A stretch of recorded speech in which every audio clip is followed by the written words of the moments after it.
इधर रायपुर में पूर्व मंत्री और विधायक अजय चंद्राकर ने कई मुद्दों को लेकर कांग्रेस पर तीखा हमला बोला। वंदे मातरम को लेकर भूपेश बघेल के बयान पर पलटवार करते हुए चंद्राकर ने कहा कि भूपेश बघेल को कांग्रेस के इतिहास और वंदे मातरम को लेकर उनकी पार्टी के दृष्टिकोण की जानकारी नहीं है। उन्होंने कांग्रेस की भूमिका पर खुली बहस की चुनौती दी और ये कहा कि जनहित के मुद्दों से कटकर कांग्रेस अप्रासंगिक हो गई है। वहीं युवा कांग्रेस के चुनाव को लेकर भी चंद्राकर ने तंज कसा। उन्होंने दावा किया कि आपसी लड़ाई में कांग्रेस खत्म हो जाएगी। इसके अलावा शिक्षा व्यवस्था को लेकर दीपक बैज के बयान पर भी चंद्राकर ने निशाना साधा।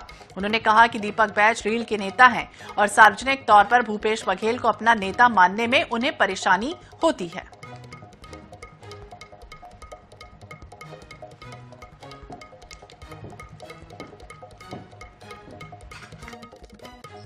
सबसे पहली बात तो भूपेश बघेल को कांग्रेस के बारे में ही जानकारी नहीं। कांग्रेस का वंदे मातरम पर क्या दृष्टिकोण रहा है ऐतिहासिक रूप से, ये भूपेश बघेल जी जानते हैं क्या? भूपेश बघेल जी ये कारण बताएंगे कि कांग्रेस के यदि अधिवेशन में गाया गया तो पूरा वंदे मातरम गाया गया क्या? नेहरू जी ने ये बात कही थी कि नहीं कही थी कि 2 छंद हम स्वीकार करते हैं और 4 छंद जो है धर्मनिरपेक्षता विरोधी, ये नेहरू जी ने कहा था कि नहीं कहा था? और 1940 के कांग्रेस अधिवेशन में वंदे मातरम गाने के लिए पूरा प्रतिबंध लगा दिया गया था कि नहीं लगा दिया गया था? जो नेता समर्थन में थे, सुभाष चंद्र बोस जैसे लोगों ने लिखा भी था इस बात को कि ये स्वतंत्रता का ये शक्तिशाली मंत्र है, महामंत्र है, इसको गाया जाना चाहिए, पर नेहरू जी जैसे लोगों ने उसको धर्मनिरपेक्षता विरोधी कहा। और इसका जो सबसे पहले 1923 के अधिवेशन में मौलाना अहमद अली ने सबसे पहले गाया जा रहा था अधिवेशन में, उसका विरोध किया था।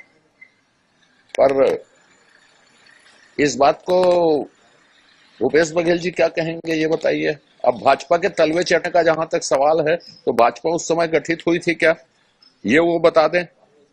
दूसरा, यदि संघ के बारे में बोलते हैं तो 1905 में डॉक्टर हेडगेवार जी को स्कूल में वंदे मातरम के सर्कुलर जब पहुंचे तो गाने के लिए उनको सजा मिली थी कि नहीं मिली थी? भूपेश बघेल जी इनको जानते हैं कि नहीं जानते हैं?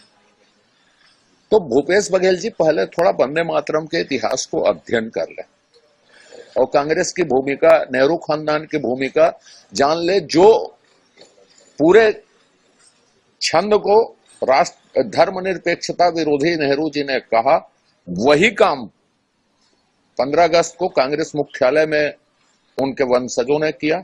और आज कर्नाटक के प्रदेश कांग्रेस अध्यक्ष ने कहा है मुझे फांसी में चढ़ा दिया जाए तो भी मैं 2 छंद से ऊपर नहीं गाऊंगा। भूपेश बघेल जी इस पर टिप्पणी करेंगे क्या, ये बताइए। तो इसलिए कांग्रेस की जो भूमिका रही है वो ऐतिहासिक रूप से स्थापित है कि वो भूमिका वंदे मातरम के बारे में नकारात्मक रही है। तो इसमें थोड़ी भूपेश बघेल जी बहस करें तो मजा आएगा। राजनीतिक तौर पे वंदे मातरम का इस्तेमाल मत करें। तो 1875 में जिस दिन वंदे मातरम गठित हुई और जब उसको नेशनल सॉन्ग का दर्जा मिला और उसी नेशनल एंथम के बराबर उसको सम्मान मिलेगा ये तय हुआ, तब तक कांग्रेस की क्या भूमिका रही वंदे मातरम को लेकर, चलिए खुले बहस हो जाए उसके साथ।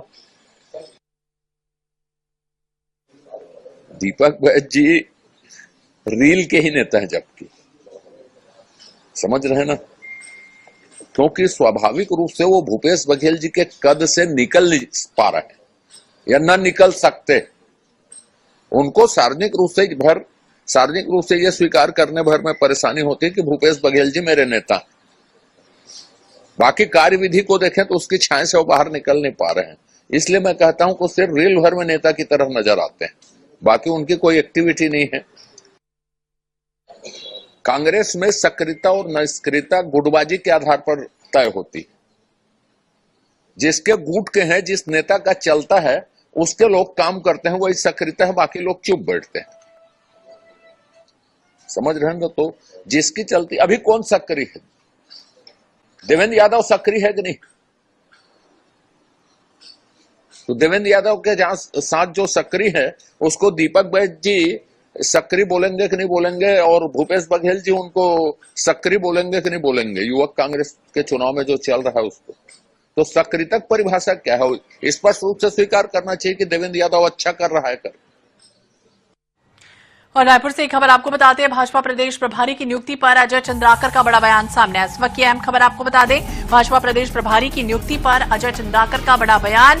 प्रदेश प्रभारी नियुक्ति की प्रक्रिया शुरू हो चुकी है। उन्होंने कहा है किसी भी वक्त नए प्रदेश प्रभारी का ऐलान संभव है। आज या फिर कल नियुक्ति होने की भी संभावना जताई जा रही है। अजय चंद्राकर ने कहा कि पार्टी की सामान्य प्रक्रिया है और प्रदेश प्रभारी की नियुक्ति को लेकर अब हलचल पूरी तरह से कह सकते हैं कि तेज हो चुकी है। जिस तरह से 3 राज्यों में हाल ही में प्रदेश प्रभारी का चयन हो चुका है, और ऐसे में अब रायपुर से एक खबर है जहां भाजपा प्रदेश प्रभारी की नियुक्ति पर अजय चंद्राकर का बड़ा बयान। बोले प्रदेश प्रभारी नियुक्ति की प्रक्रिया शुरू हो चुकी है और किसी भी वक्त नए प्रदेश प्रभारी का ऐलान संभव है। आज या फिर कल नियुक्ति होने की संभावना उन्होंने जताई है। अजय चंद्राकर ने कहा ये पार्टी की सामान्य प्रक्रिया है।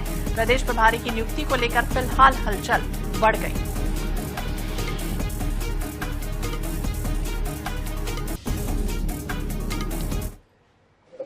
अब ये तो राष्ट्रीय अध्यक्ष संगठन का निर्णय है, जब जो आएगा आपको मुझे एक साथ पता लगेगा। अभी कोई चर्चा हुई है? नहीं, अभी मैं बोला ना कार्रवाइयां शुरू हो गई हैं, तो कभी भी हो सकता है। उसमें अवधि आजकल का क्या है, जब माननीय राष्ट्रीय अध्यक्ष जी का पार्टी का विशेषाधिकार है, वो तत्काल कर सकते हैं, सोच समझ के कर सकते हैं। ये तो पार्टी की व्यवस्था है, आज या कल होना ही है।